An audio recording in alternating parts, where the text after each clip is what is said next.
Chers auditeurs, dans ce nouvel épisode, nous allons parler de la récurrence et de pourquoi elle est devenue le levier central pour stabiliser et valoriser une entreprise moderne.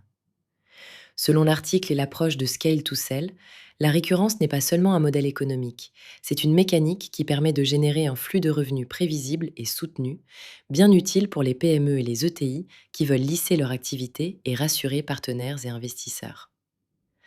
Nous proposons une méthode simple, concrète et éprouvée pour analyser où vous en êtes et comment transformer ce qui existe déjà en revenus récurrents.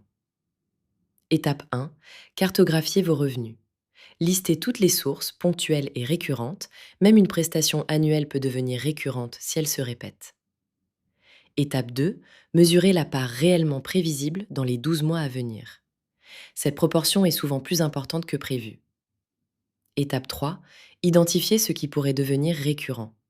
Demandez-vous ce que vous vendez ponctuellement pourrait être transformé en abonnement, forfait, contrat ou service continu.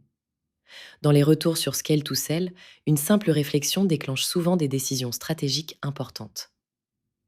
Étape 4. Définir des offres simples à expliquer. Une récurrence mal expliquée ne fonctionne pas. Elle doit être lisible et sans ambiguïté sur le niveau de service.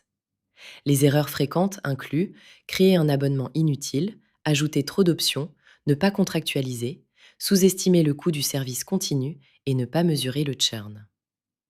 Pour aller plus loin, les bonnes pratiques recommandent commencer par une offre légère, l'intégrer dans l'expérience client et renforcer la lisibilité financière via des indicateurs comme le taux de renouvellement, le panier moyen récurrent, la marge par abonnement et le churn.